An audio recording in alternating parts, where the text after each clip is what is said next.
السلام عليكم ورحمة الله تعالى وبركاته. بسم الله والصلاة والسلام على رسول الله وعلى آله وصحبه أجمعين وبعد. Allah whose name we begin, the eternal with no beginning, everlasting with no ending. Peace and choicest salutations upon the cream of creation, Nabi Muhammad alayhi salatu wasalam.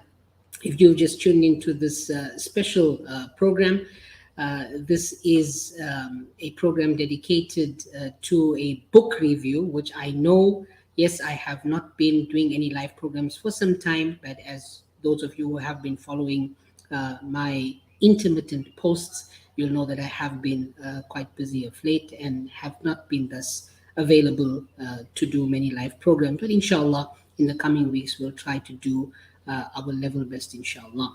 So, as promised, for those of you, especially some of my students who have been asking me, and something that I had mentioned to some people close to me for some time now, that when I get a little bit of free time, I will try my best to do a book review of this particular book, which is called Islam Answers Atheism by Sheikh Asrar Rashid. Now, this particular book here was a gift from my beloved wife who surprised me, and obviously it's not available, unfortunately, locally here for South Africans, but you can get it at Amazon, and it does, I don't think it takes much time. And seeing as though I'm finished, my book is currently gone for print, so managed to get some good reading done, and I thought it would be very, very necessary for this information to go through. So whilst we're waiting for some of you to join the broadcast, please do share the links on your Facebook pages, on YouTube, on your WhatsApp groups, so we can get others to join in. It's not going to be a lengthy program. Those of you who know me, we don't try to go into too much of detail unless it is necessary, right? And what I've done is, from the moment a few days ago when I announced that I would on Twitter, I think on Facebook, that I would be doing this, then there were some people that asked me some questions. The overall majority, of course, awaiting it, but some people were kind of confused. So I'm just going to address some of the things that had come through to me as well before we actually go into the review of this particular book. So the first thing that was asked to me was, Sheikh, why would you as an author yourself and an alim review another alim's book? And I think this is an important question. Now, unfortunately, I'm not sure how things were done before, or maybe we know how things were done before, but this is a time where we need a lot of change. And I think we need to get rid of many, many misapprehensions, many, many false notions. Why is it that it seems maybe negative or beneath us to commend another scholar, another alim for good work? Is this taboo? Is this pride? Jealousy, perhaps? Allah subhanahu wa ta'ala knows best. But for some reason, there seems to be this egotistical complexes that has arisen, illa mashallah, where we are more interested in becoming celebrities, and rather than acknowledging good work. And I know for a fact that there are many, many, many, many ulama out there who will benefit from the works of other ulama. But for some reason, it's beneath people to acknowledge, that I've benefited from your work, or, I acknowledge your work. It's like, if I acknowledge it, then it means I've learned something from you, and it's beneath me to learn something from you. These are things that we need to change. And until we, as the newer generation of ulama, don't take that step forward and show that there's nothing wrong with it. Our mashayikh, our ulama did this. If you just look at a sanad, what is a sanad? Basically, it's showing that you took knowledge from people who came before you. And that's basically what it is. It doesn't matter, even if the person is younger than you. If you learn something, you learn something.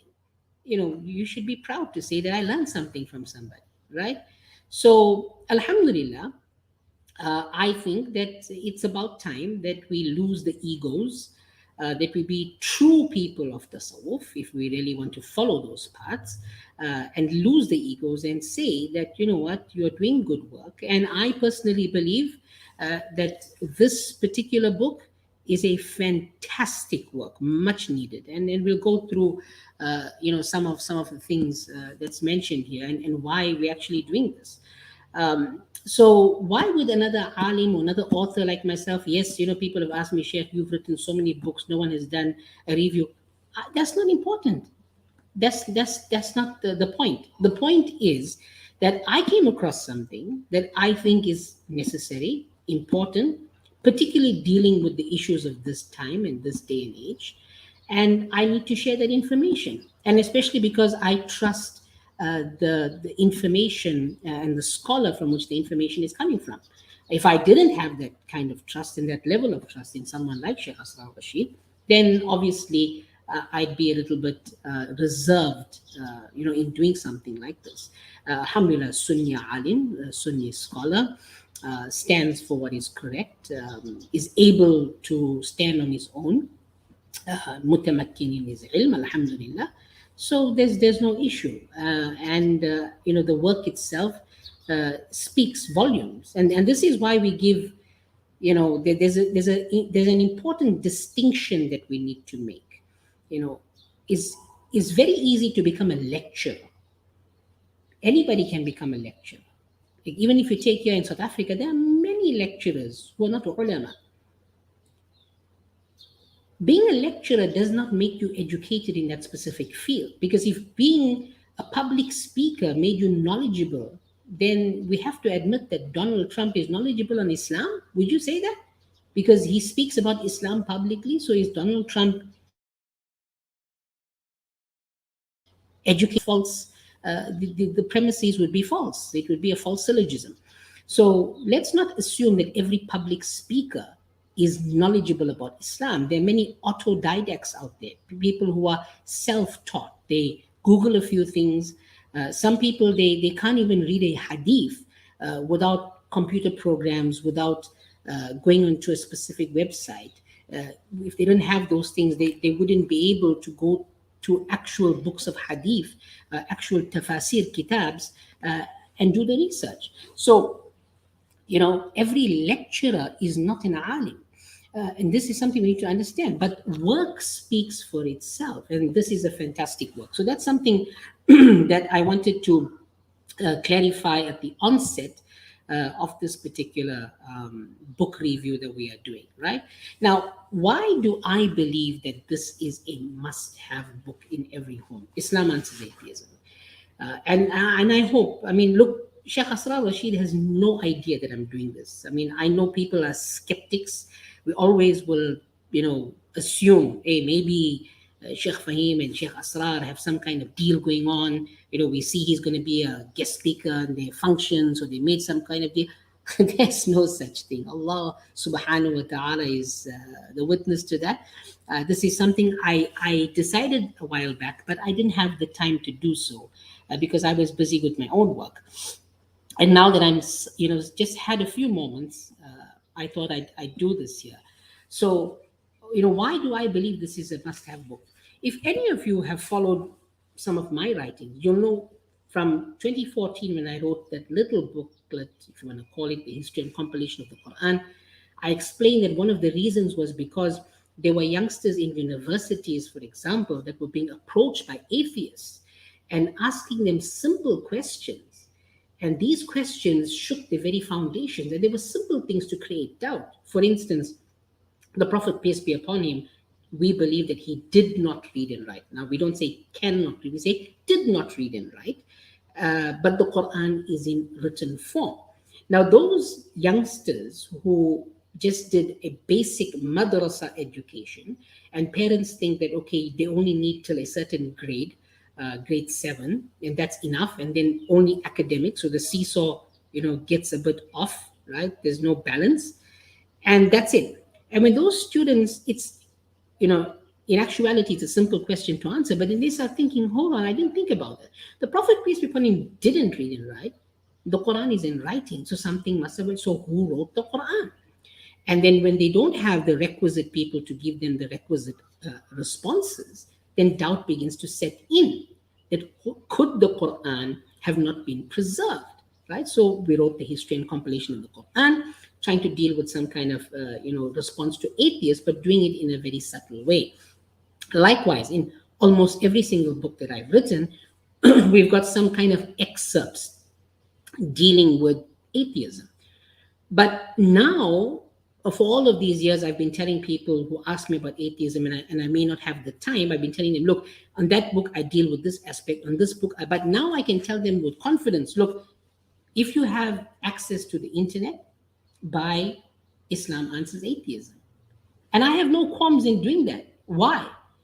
Because number one, it's coming from a Sunni alim who's doing tremendous work. And I've read the book. So I can tell you, yes, I've read the book. So I can tell you that it's a fantastic work representing Sunni Islam. So we as Sunnis should be proud when Sunni ulama write things like this. I don't understand the mentality why anyone would not want to promote works like this, because this is dealing with the problem of our time. And believe me, we deal with issues where parents tell us that they don't know how a child of theirs who's been reading Salah for 20 years comes home one day and says, Mom, Dad, I have some news for you. I am an atheist. How do you deal with that? Allah forbid that we ever have to deal with scenarios of that nature, but this is the reality. So you need to read up on this. Your children need to read up on information like this. And this is why I suggest it is a must have. In case they didn't alone, since 2014, as far as I can remember, we've had even huffaz that have left the deen. Why? Because the institutions just parrot teach, and there's no education to back up the value of that. And they don't, it's just memory, and that's it. So we're not teaching them the value of what they're guarding. So there's no way to practice on it. So it becomes problematic. And this is why books like this, of this nature, are very, very, very important. It's a must-have. Believe me when I tell you, atheism is the problem of our time. One of the major 3 or 4 problems that we're going to encounter in the next decade or two. It's definitely at the top. So we have something here dealing with that, and it's a must-have. So that's something I would request each and every one of you, if you have the capacity, for 1 week, don't go out and eat supper. That's all it's going to cost you. Skip going out 1 week, buy the book. You won't go wrong, inshallah, right? Okay, so let's go into a little bit of the review. Firstly, it is a hardcover book, so it's going to last you a long time. It's not the regular size. I usually do the A5s. This is slightly bigger, and mashallah, I think the publishers, I think Rview, who Sheikh Asrar decided to go with, excellent job. The layout is this cream paper, which is a very nice touch. You usually find this with novels. Very, very important. And I quite liked the dedication, which is the book is dedicated to every Sancho Panza in the world. And for anyone who has done reading, they will understand the importance of that. So if you don't, I would request that you do a little Googling if you have to, and understand why that's important for every Sancho Panza in the world. Now, what I like as an Islamic student of knowledge is Sheikh Asrar did a very, very beautiful thing here, and he must be commended for this. It's a great service to Sunni Islam, because of course we have the Salafi school of thought that gives us, misrepresents our position a lot. And he starts by explaining the importance of the Kalam theology, the rational theology of Islam, and gives a little bit of background. So he kills 2 birds with 1 stone. One is he shows how Islamic theology has dealt with this matter before. And also, he removes a lot of the misconceptions that many of the Salafi or the Wahhabi ideology has today with ilmul kalam. Yet many of them, in their quote unquote debates, use philosophical arguments in their own way, but they don't acknowledge it. And he brings in, so just to give you an example, the first question he asks is, how can Islam answer atheism? Which is very, very important. And he brings the importance, the prime importance of kalam. And my students who have studied with me, for example, Aqidah al-Nasafiyya, and those of you who wish to study, the course is online. This is very, very, very important. We speak about Aqidah, but what do we actually know about our Aqidah?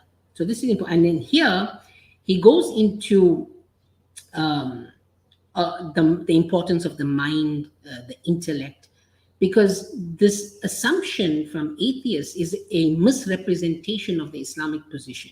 And he makes these 2 points very clear in the beginning, which is based on the premise of how our kalima is negation of the negative before affirmation of the positive, which is a methodology that I like approaching as well. So once we do this, he says the 2 points is, most atheists misrepresent our position, right? They usually strawman our arguments based on how they understand Christianity or other religions, or usually, they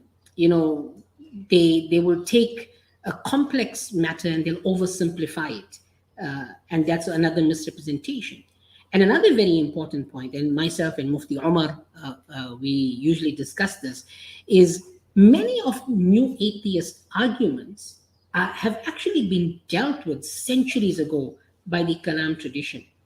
So had we known these traditions and studied them for the last centuries, it wouldn't have had the kind of leeway that it had to promote itself, because it would have been dealt with.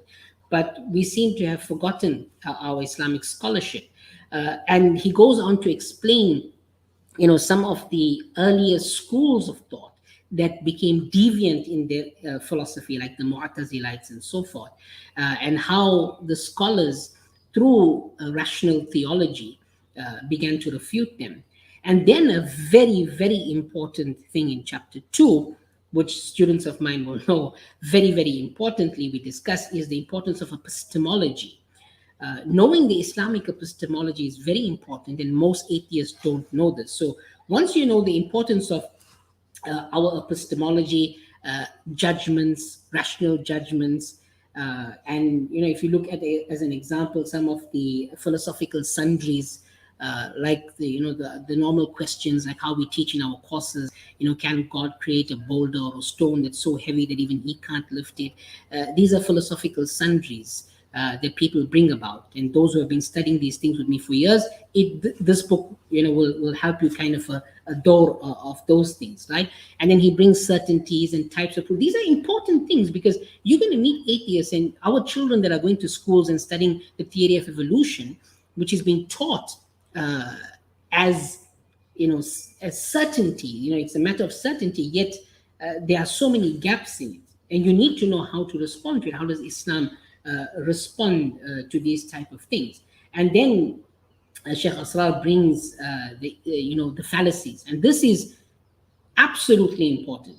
If you watch any debate, you should be able to know how to respond to fallacies. And what I enjoyed, as someone who loves looking at the fallacies, and in chapter 2, I loved, there's a section here in 2.13 called Love is a Fallacy. And I must commend him on that one. That was quite an interesting read, and I really, really enjoyed that thoroughly. In chapter 3, he goes into the existence, God's existence, cause and effect. Some of the famous arguments, Russell's teapot, the 7 principles, and a whole lot of things, and some important points that atheists forget, like Occam's razor. These are important things, right? The anthropic principle, God of the gaps, and then he also introduces the other things that we also put now, alien of the gaps, panspermia. These are very, very important points that we as Muslims need to understand. The other side of the coin, to the atheistic argument. And if we don't know these things, and we are faced with it, it can shake the very foundations of our deen. Not because the foundations are weak, no, because our epistemology is weak. And that's why these subjects are important. And then in chapter 4, Sheikh Asrar goes on to discuss, other important things like the famous questions about the problem of evil. I think that's the one where he deals with the bolder question as well: divine will, human will, uh, the purpose of human life. That was also very, very important. Unbelievers, how we look at the subject, the purpose of human life. These are questions which, and you'll find that many atheists, there's no real intellectual justification to leave Islam. It's usually based on emotional discourse. When they begin to tell their own story, it has to do with some connected thing that has to do with emotion or some problem with Sharia. And then at the later stage, Sheikh Asrar deals with those aspects as well. And here he also deals with the attributes of Allah subhanahu wa ta'ala. These are very, very, very, very important discussions. For this particular age, if we don't know this, it can be really, really detrimental, right? Like example, in chapter 4 as well, he goes with the wisdom of God creating evil. If you want to argue about good and evil, then let's understand also the wisdom behind it. So I also thought that was an important question, right? In chapter 5, he begins to discuss the concept of Islam and modern science and the clash between the two, and how many of the arguments, for instance, like the Buraq, how it's misrepresented by new atheism. You'll find that many atheists, they speak about unicorns and they assume that the Buraq is a unicorn. And they ask silly questions like, do unicorns exist? And, silly questions like that. Going into scientific miracles in the Quran. How do we explain this? And some of the objections and the answers. How our eschatology, as an example, how that fits in. And the Quran and the subject of science, and some important points there as well, especially when it comes to the metaphysical domain or the metaphysical dominion, how we as Muslims are supposed to understand this. So if you look at the manner in which he has structured the book, going from misconceptions, our epistemology, fallacies, because once you know these things, then the discussion becomes a lot easier. But I think the epistemology side of it, for readers, you may have to read that a few times. I mean, for us, it's a lot. It's a breeze to read, but some may find it really, really difficult. But once you get through that and you understand the epistemology, it's very, very easy to look at the arguments of an atheist and to unravel the argument itself. And then in chapter 5, he looks at the illusion, yes, the illusion of science as a dogma, and how they can't see beyond their own methodology, and how it can be fallacious, as well. And in chapter 6 now, after showing many of the fallacies, how to spot them, and some of these fallacies located within the scientific doctrines as well.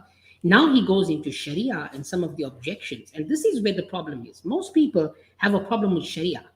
They don't really they can't really disprove the existence of God, but then they go into Sharia, and this is where they have their problem. So he discusses, example, the preservation of the Quran, the preservation of Hadith and Sunnah, and you'll find many of these regurgitated questions, most of them being responded to. There was one also very important point that I missed. Sheikh Asrar discussed a thought experiment about going back into the past, when someone questions about God's wisdom about creating a person in the first place, if they're going to burn in hell forever, about baby Hitler. That's also quite interesting, and our listeners or viewers should read that there. So he discusses the infamous objections on jihad and corporal punishment, homosexuality, Sayyidah Aisha radiallahu anha's marriage to the Prophet sallallahu alaihi wasallam. But he does it briefly. No need to delve into major explanations. He does it briefly, succinctly, and to the point, and it's quite clear as well. Uh, the objections about inequality between men and women, inheritance laws. These are very, very important points. And if you do a quick search at YouTube and Google, you'll find that these are the common objections, and it's the same things repetitively. You'll find people like Jay Smith, David Wood, and all their cronies. Um, what's the apostate prophet and all of these chaps. It's the same things, and all of these fake ex-Muslims. It's the same things over and over and over. And even though it's been responded to, they keep regurgitating it, right? But the answers are there, and we need to understand these answers. So even points like, that are brought up from against the Quran, against the Hadith of Rasulullah sallallahu alaihi wasallam.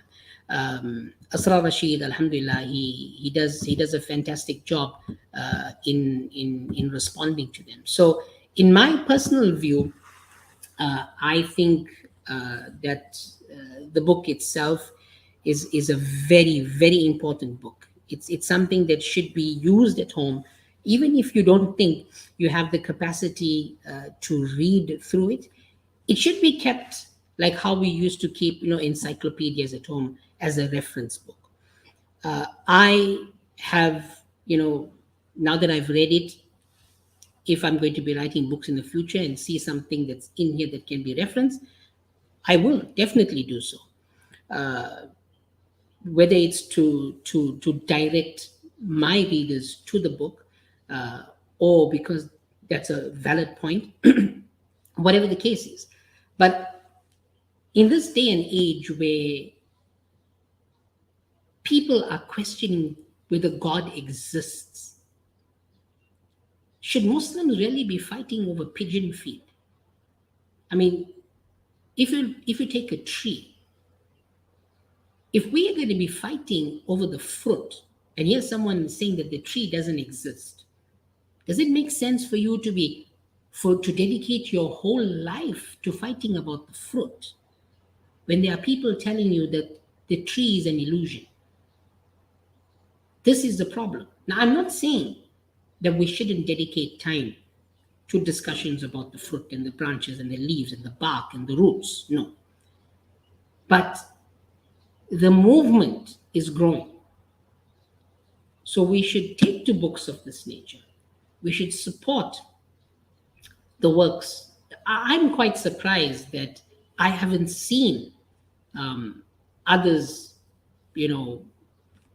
do reviews of this.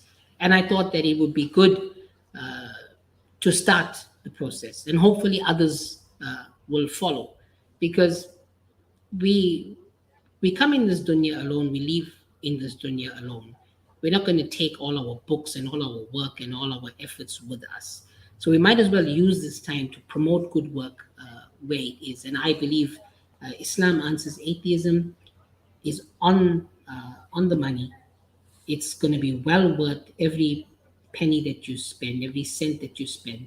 And it is an answer to atheism that I don't believe any other religion has the capacity to do so, the way Sheikh Asrar has put it. So Allah subhanahu wa ta'ala reward him abundantly for that. And inshallah, we hope to see you guys in a couple of weeks on the 20th of March for the dinner and our own book launch, The Meccan Dawn. I hope you enjoyed this book review, and I hope that you will try to get a copy of this particular book. Hopefully, maybe it's going to be available at some local bookstore to make it easy. If not, try and get a copy from Amazon. If anything good has been achieved, the praise belongs to Allah. The faults are mine. Astaghfirullah Rabbi min kulli dhanbi wa atubu ilayh. Assalamu alaikum wa rahmatullahi wa barakatuh.